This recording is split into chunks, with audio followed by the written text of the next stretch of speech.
these people need considerable sleep. And where they are denied it for too long a period of time, it will produce difficulty.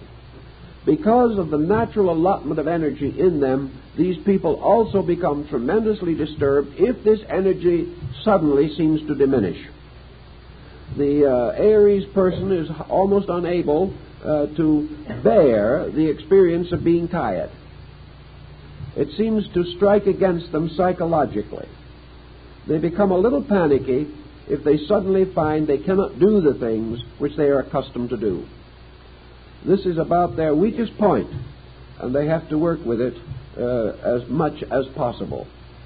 Their largest and happiest situation is where they can be pleasantly, constructively engaged in a variety of attitudes or works requiring considerable physical activity. The main psychological fear is that they have not really ever adjusted to sickness. And sickness, therefore, presents a little psychological emergency. They have not adjusted too well to age. Therefore, limitation of activity must be met with a kind of quiet, contemplative courage. Many Aries have sharp tempers and are quick-tempered, but not generally given to grudges. But as they mature, the Aries person's temper becomes remarkably even, and as a result of that, their health remains surprisingly good over a long period of time. They are in many instances an excellent example of how an energetic person can at the same time conserve resources. There's not much tendency to waste energy. There is very little tendency to argument or discussion about things, but a simple, direct doing of that which is next. And in this simple, direct doing, a wonderful conservation of resource.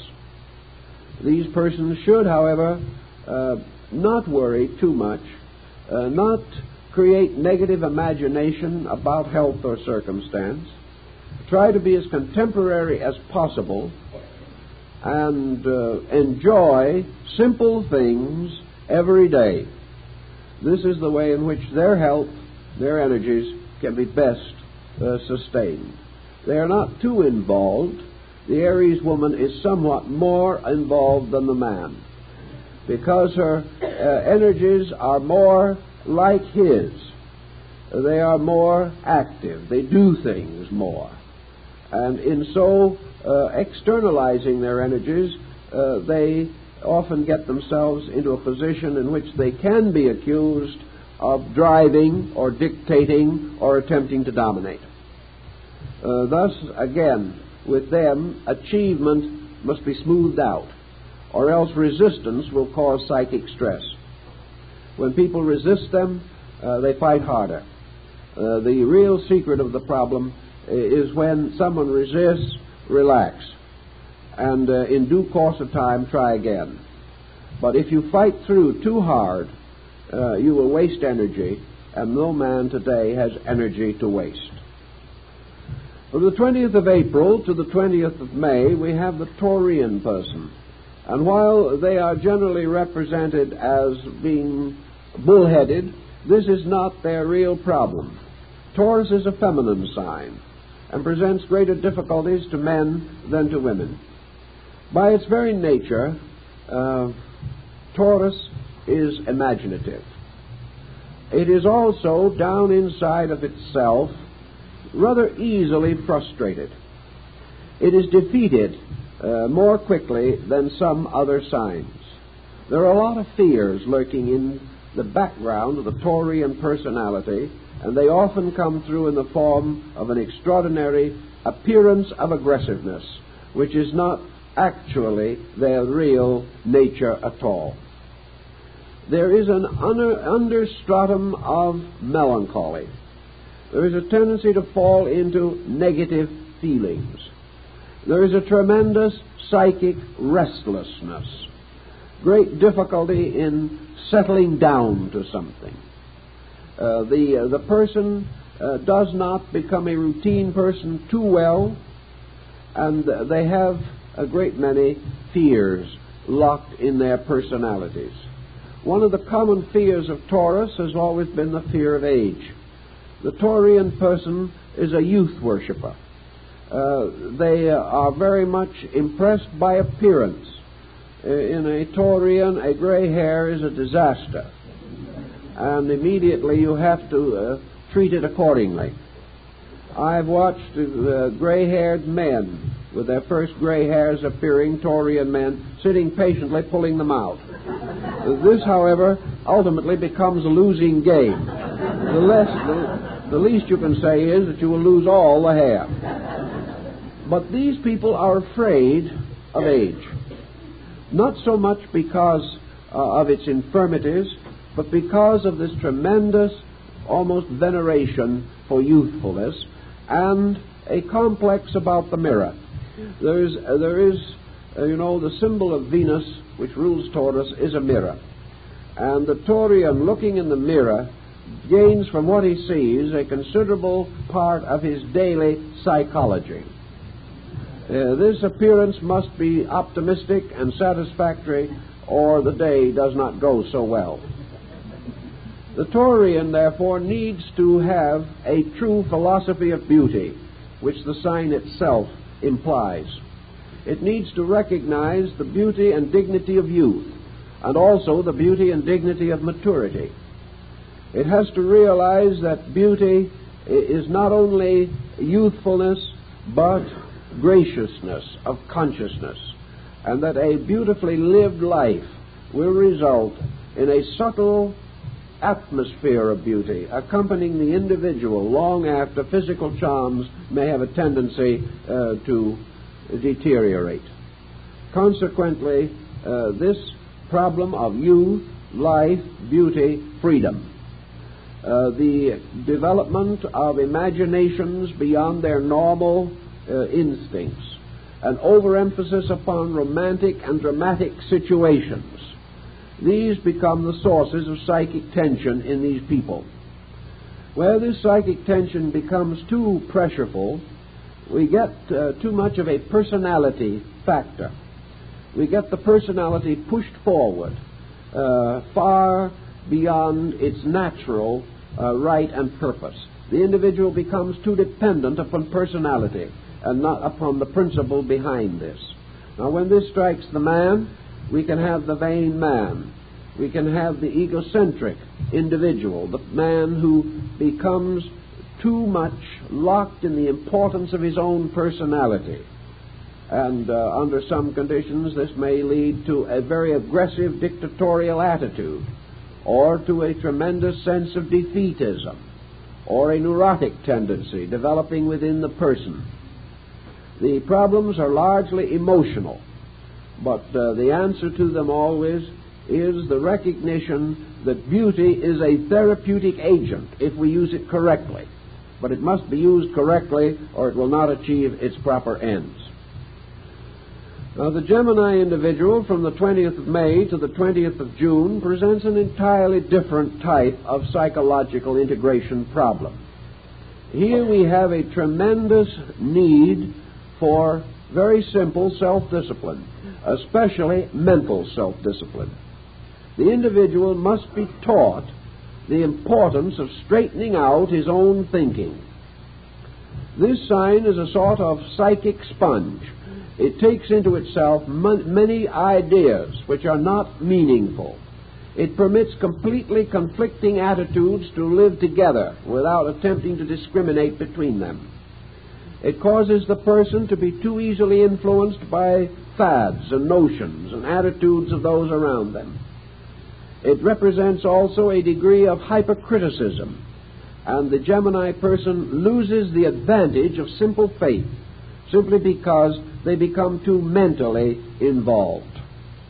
There is also a little tendency on the part of the Gemini individual to shy away from physical responsibilities. These people do not accept promotion in business as easily as some others, nor do they carry on with the same breadth of interests that are important to a healthy, happy adjustment. The tendency to be a little too scattered within an area. The individual may be scattered within a certain intellectual viewpoint. These people will run into political thinking of a minority kind. They will develop peculiar and extraordinary sympathies for the underprivileged. They will be leaders in socialization projects. They will be discomforted and paralyzed by news broadcasts. They will take on all kinds of negative fears.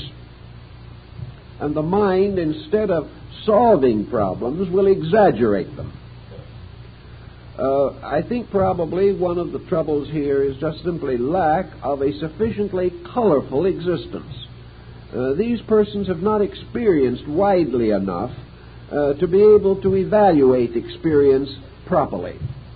They've lived within certain areas, social, economic, political, cultural. They have never really peered over the fence to find out what is happening on the other side. Thus, there are many things around them all the time that bewilder them. I would say that for this type of person, an increase of breadth of interest, the development of various hobbies and avocational outlets, a distinct effort not to be critical, not to be bitter about anything, even that which is wrong. Because while we may know a thing is not good, the moment we become embittered about even evil, we begin to prepare our way for our own psychic undoing. What is not right, we know is not right. But if we personalize it, dramatize it, and emotionalize it, we will be sick. And this problem often results in the Gemini individual falling into a complex of nervous situations. It's very good for the Gemini person to learn to sit down quietly and enjoy the good book, enjoy a pleasant conversation, and to enjoy sometimes small things of no great importance, and not to become critical and feel that if they're not at this moment engaged in a cosmic enterprise, they're doing nothing. These people become very impatient with other folks and their small purposes. This is a very serious mistake, because there will always be other folks and there will always be small purposes. And from perspective, maybe ours will be among the small purposes, although we do not believe it at the moment. From the 20th of June to the 20th of July, we have the Cancer person. The Cancer person reminds me of the American soldier in China who was looking at one of the dragons carved on the walls near the summer palace of the Empress Dowager a number of years ago. He took a look at this dragon and he said, "My, these Chinese have the awfulest imaginations." Now, the Cancer individual can sometimes have the awfulest imagination. The sign is highly imaginative and highly sensitive, and out of it can come a tremendous amount of creative artistry. The sign is feminine, and in the feminine nature may often result in a very strong maternal instinct, a natural psychism, which can lead to a series of inner emotional experiences which may be over-accepted. The tendency of the Cancer person is to be extremely sympathetic of problem. At the same time, their own inner integration is not always up to their hopes and their beliefs and their convictions. The Cancer person will very often try to do for someone else what they have never been able to do for themselves, and that is bring life into harmonious relationships. The Cancer person, therefore, has to be constantly aware of the danger of internal emotional delusion. The things which they hold to be tremendously important may not be quite as valid as they think they are. That the tremendous tensions and pressures which they exert may not be justified, and that a great deal more could be accomplished easily and quietly and peacefully by simply relaxing and doing the things that can immediately be done. The Cancer person is often very social conscious. That is, not necessarily merely in small things, but in terms of social need. They would like to see a better world. They would like to see happier people. And very often they overdo in the effort to bring these things about.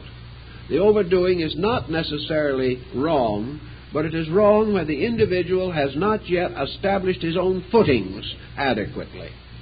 The cancer person has not adequate establishment in themselves. They have become a little too dependent upon their own activity for their own integration. The integration should cause the activity. They feel they will be happy if they forget themselves in their job. But they cannot forget themselves entirely in the job because the job is of themselves. And the situation becomes sometimes rather complicated. As a result of tremendous emotional intensity, very often, almost always, frustrated to some degree by its own intensity, these people are often disillusioned or embittered or settle down to a long period of acceptance of what to them may appear to be a dismal state of affairs. If they could realize that much that they believe to be very certain only originates in their own moods, they will be happier and able to face the situations more effectively. It is a sign in which the person is too easily pressed by unknown intensities of emotion within himself. And these pressures nearly always cause him to overlook the need to integrate his own nature. Where this happens, you have the danger of particularly digestive problems. You have difficulty in elimination quite frequently appearing. You have tremendous tendency to fall into fads, to fall into various intensities, the individual feeling that an intensity means a value, and this is not always the case. In the cancer man, we find again the artistic, sensitive, psychic, emotional factors making it difficult for him to adjust in society. He always apparently has to have some employment or some activity which gives opportunity for creative emotional expression. This emotional intensity detracts to a measure from his solid industrial adjustment. From the 20th of July to the 20th of August, we have Leo. Now, Leo are people usually who obviously or quietly set about something and generally stay with it until they feel that it is accomplished. It is a go-do-it and stay-with-it type of situation. The sign is essentially masculine, and Leo people divide into two distinct parts, or types, one of which is quite the roarer, the individual with the strong leonine executive pressure, and the other we might term an intimidated Leo. The intimidated Leo is actually one who has the Leo qualities, but with a very highly sublimated consciousness. This consciousness causes the person to turn his willpower largely to the control and directing of his own life. Under such conditions, you have the mystic, the educator, the idealist. Where the Leo person is more aggressive, you have the leader and even the dictator. You have the strongly arrogant type of Leo. Now, the great virtue of the Leo person is their sincere and dedicated sense of responsibility. They are faithful unto death of the things that they believe, and they are very excellent servants of good causes. The danger to them, of course, in their activity is an extremism. They are not quite flexible enough. They are not quite able to find the humorous side of life. Things get a little too serious. Problems are exaggerated to some degree. And in the quiet side of Leo, dedication has even led to martyrdom. It is a sign in which the person, to be really as happy as they can be and as well adjusted as possible, must develop just a little more sense of humor, must recognize that they are working with a world that is not going to do quite the way they think it should, and take a rather parental attitude of leadership without domination, of helpfulness without criticism, and of cooperation without a determination to run something. All these things have to be very quietly worked out in the Leo. The moment a Leo person tries to dominate situations, he creates tremendous resistance. His very nature seems to do this, and as a result he has pain and troubles that otherwise he should not be forced to endure. The Leo woman is a very dedicated person, and Leo women in families are often the dedicated co-worker in a project. The Leo woman inheriting a husband or family responsibility will carry it with great conscientiousness. Also, they will remember persons whom they have admired. They are hero worshippers, and they are particularly dedicated to the perpetuation of the work of the dead, particularly some close person, leader, or object of respect in their lives. They will continue continuing allegiance to that over a period of years. Many organizations pass into the control of Leo women who become devout and wonderful preservers of the trust that has been given to them. This is the way in which they work out their feminine approach. They become world motherly rather than simply personal parents.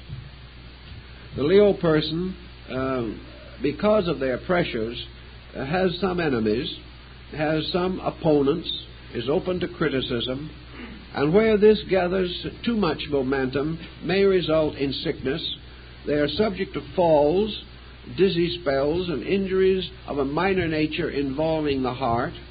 They are sometimes subject in older years to difficulty in locomotion, but for the most part they get along fairly well if they are able to sort of graciously warm up their programs so that they do not appear to be merely forcing situations. From the 20th of August to the 20th of September is the Virgo person, which is a feminine sign. And the Virgo individual, generally speaking, is also rather the nervous type, more or less introverted by nature, very often successful in forms of humanitarian enterprise, especially involving health, as doctors, nurses, therapists, and persons of that nature. They have a great love of helping the sick. Very often Virgo persons, by their natures, being somewhat negative, have a tendency to draw things to them, and they draw problems. They have a magnetic fascination about them, which causes persons weaker or more helpless to move in. This situation often throws the Virgo person into a long-range responsibility program. A program of taking care of, helping, guiding, leading, directing, sustaining, supporting, and holding up somebody. This can become more or less tiresome. And as a result of it, the Virgo individual becomes a little negative, a little disillusioned, a bit pathetic sometimes, and gets a sort of internal feeling that they are being well imposed upon. I have news for them. They are. But at the same time, I've known cases where things were done to put it right, and the Virgo person was utterly miserable because he just couldn't get along except when he was imposed upon. Those were his best moments. Well, if he can handle it without getting sick or getting irritable, nervous, or troubled, all right. But the tendency is for them to absorb into themselves these problems and then spread the problems in the area of their own activity. The Virgo physician has to be careful that he doesn't discover in many of his patients some particular ailment with which he is peculiarly interested. He has a tendency to sort of pass on these things in this way. Virgo persons, being by nature nervous, being by nature perhaps a little unable to control their tendency to sort of chatter along their way of life, should cultivate again as much philosophy as possible, deep values with which to balance mental pressures, and a very broad, tolerant, kindly, relaxed relationship with life. Otherwise, you're going to find too many nervous ailments appearing, too much tendency to fatigue, and a little negative melancholy slowly creeping in to color the life rather drably. They mustn't reach the situation in which they must be busy every minute or miserable. There must be a way of not being quite so busy and at the same time being happy, pleasant, and integrated and adjusted. By this procedure, all things go a little better. The Virgo man, because of the negative endowment which he has received, is apt to be lacking in a necessary degree of aggressiveness for family leadership or for advancement in business, and he is apt to be engaged in some line of activity which does not demand too much creative imagination. Therefore, he needs creative imagination rather than routine to enrich and perfect his life. From the 20th of September to the 20th of October, we have the Libra person. And the Libra individual is one in whom frustrations very often have almost immediate results. The frustration being pressure. The Libra person being a very willful person, being a person with tremendous determinations, and to a certain degree an instinctive tendency to try to aggressively influence other people. Must learn that all of this procedure will shorten life and shorten happiness and will result in serious detriment to the various metabolic processes of the body. The person who is too dominant, too aggressive, has metabolism troubles. And these in turn can lead to many other situations. So that the Libra person must let down the drive by means of which they are pressed to either supreme achievement or nothing. This perfectionism of the Libra person, this absolute requirement that they be in some way important, may cause this importance to be attempted by force rather than by merit. The only way in which the Libra person can achieve the high degree of recognition which they really desire is by having the kind of nature, the kind of personality, and the kind of attainments by which this approbation would naturally come to them. If it is not obvious and they try to force it, they lose friends, they create for themselves isolation, and bring a great deal of unnecessary criticism upon their own heads. Therefore, the problem of Libra is this problem of building firm merits under a very deep, broad understanding of life. And as this understanding increases, the tendency to dogmatize decreases. It is too much pressure, too much willfulness that brings psychological sickness to these people, and it's the relaxation of willfulness that must, in a turn, bring them back again to peace and security. The Libra woman has the tendency often to resent her own femininity and to wish she was a man or able to carry men's work. This situation isn't essentially good because it becomes the basis of a neurotic tendency. Instead of this attitude, it's far better for her to engage in some rather definite pursuit and to build a career in which she has a reasonable degree of extroversion. It's not good to build anything upon resentment, only upon accomplishment, everywhere along the way through life. From the 20th of October to the 20th of November, we have the feminine sign of Scorpio. This sign, again, is one of our intensity pattern signs. It comes with a great deal of uncontrolled drive. I think the Scorpio person of all the signs is the one most likely ultimately to become afraid of themselves. They do not understand the pressures that are in them. Probably most of them will rationalize the pressure in somewhat this way. Namely, that along the way of life there was something they always wanted to be. Situations made it almost impossible for them to be this thing. Therefore, there is a defeatism in there.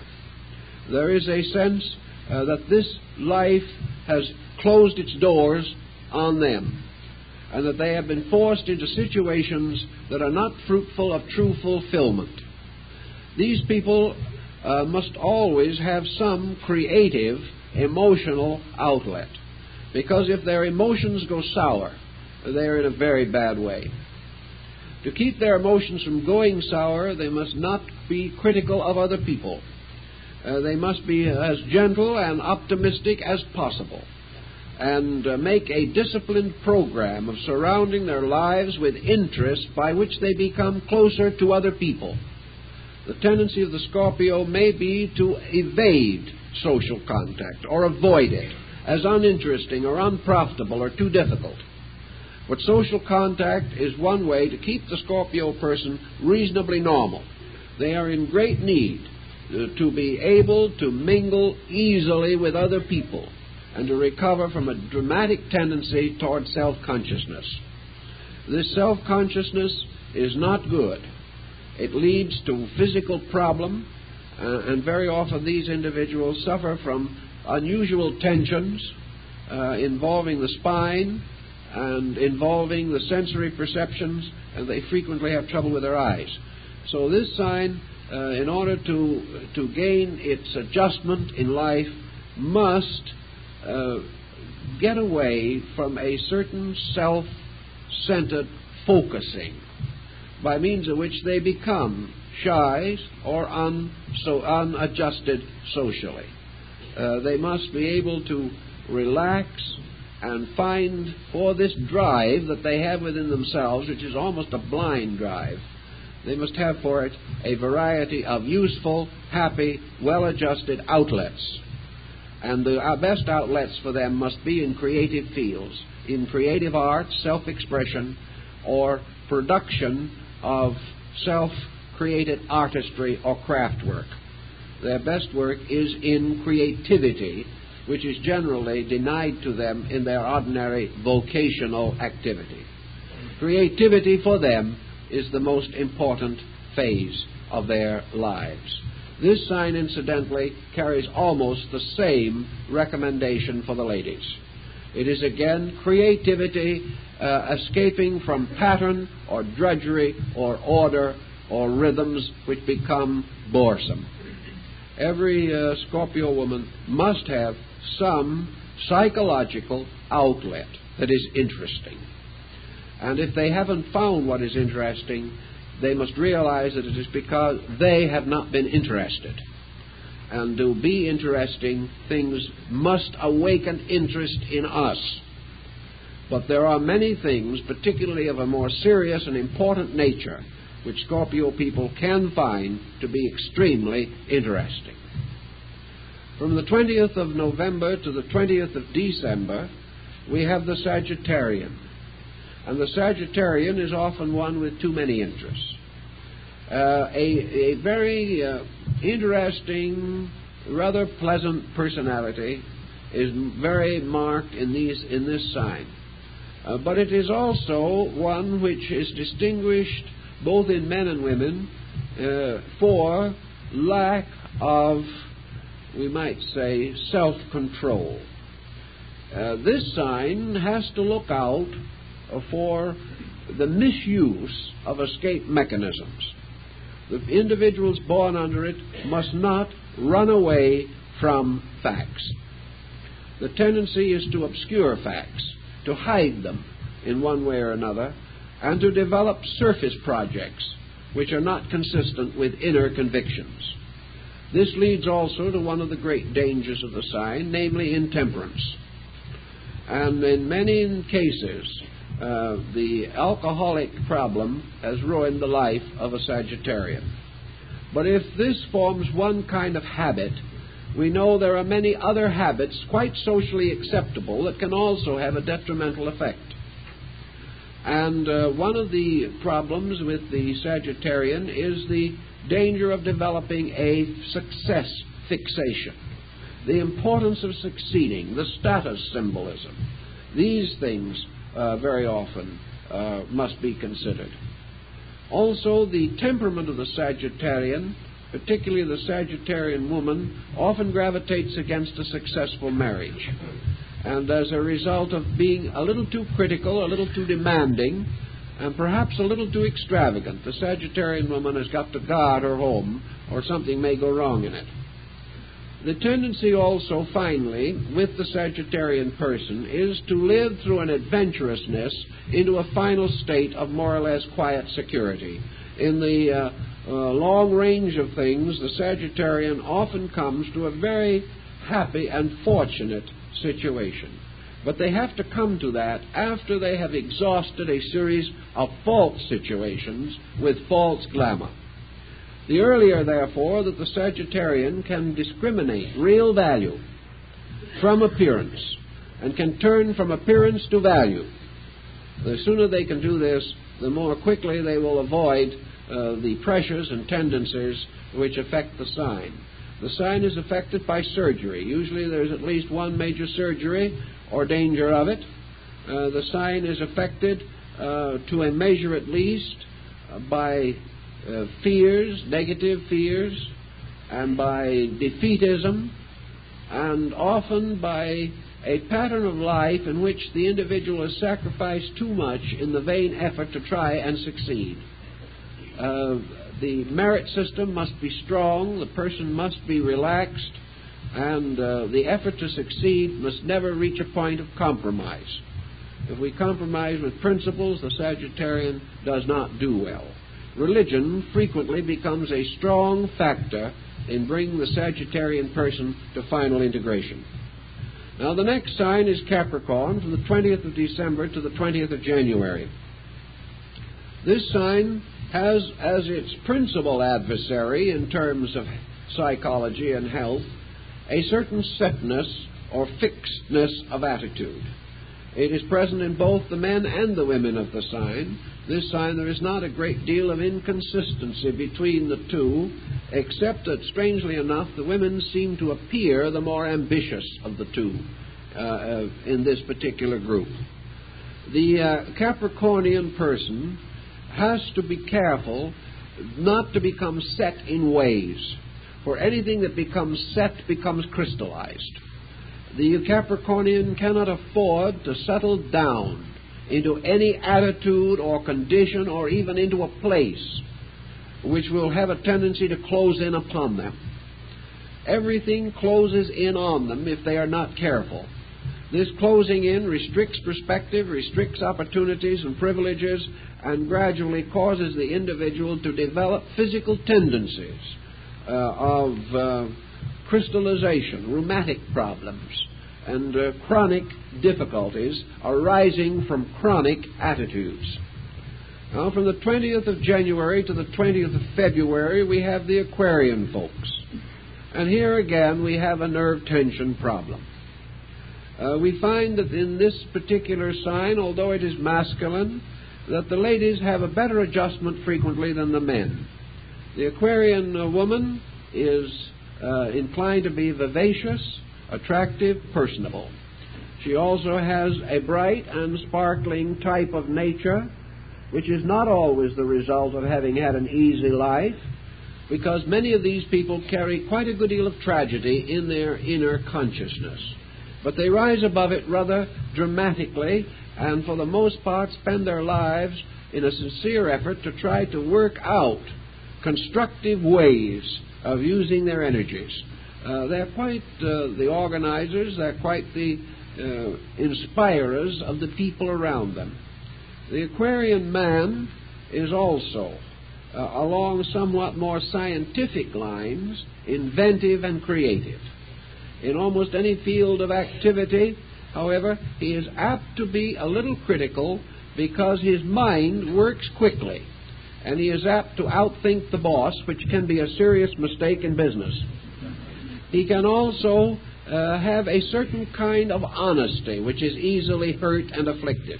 He does not like to compromise his principles for any reason. This can also be a financial hazard at the present time. Actually, the Aquarian is best suited to some form of individual business or in a field activity in which he has very little contact with the politics of the organization in which he is involved. He has a natural dislike for politics, a critical attitude towards the machinery of management, and prefers to be on his own. This is for one of two reasons, either because of principle or because he is not able to control himself. Now, if it is due to the latter of these two, if it is simply unwillingness to be disciplined, he should put himself in a position where discipline is inevitable. But if it is simply because of real conviction, that discipline in this case represents compromise of principle, then, of course, it is his right and his proper duty to remain true to principles. It's an analysis of himself to determine whether he is using his principles or merely making evaders out of them. And the last sign is our old friend the fishes, Pisces, from the 20th of February to the 20th of March, a feminine sign. Now, in this case, the feminine sign has not been too kind to the women that are born under it, because it has given them also a very powerful imagination with a tendency to be somewhat morbid or self-pitying. The internal life of the Piscean woman is too likely to be lived in the past, to perpetuate grievances, grudges, and misfortunes, and to be unable to completely extricate from self-centeredness.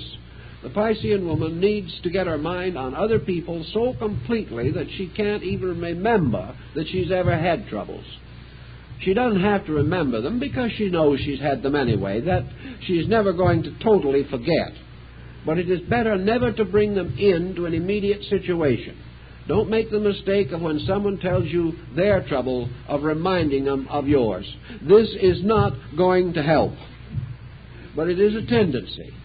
There is a tendency also for things that happened in childhood and long ago to sort of come out and overshadow. The tendency of the past or that which is gone to rule the living. This tendency should be coped with, and every effort made to give it greater vitality.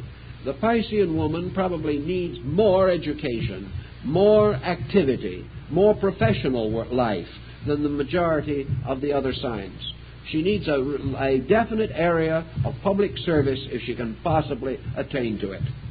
The Piscean man is very often the clergyman or the psychologist or the doctor or something of that nature. He is inclined to be, as it is a feminine sign, he is inclined to be passive, introverted, imaginative, and creative within his own fields. With him, however, the energy problem becomes more or less continuously acute through life. His energies do not sustain him. And one of his ailments, as a result of his lack of energy and not too robust health, will often involve circulation, nervousness, fatigue, and diminution of the sensory perceptions and faculties. Against these, which are more or less indications of low voltage within his electric field, he must use what means he can to increase his energies, but mostly to decrease his waste in their use. He gets by saving carefully what he has and wasting none of it on pursuits which may be perfectly practical for other people, but are a luxury which he cannot afford. Now, our time is more than up. We've tried to carry you around the circle with a few remarks, and we hope that you will find something that will be helpful, and if you don't, that you won't blame me for misjudging you completely. We'll do the best we can, anyway.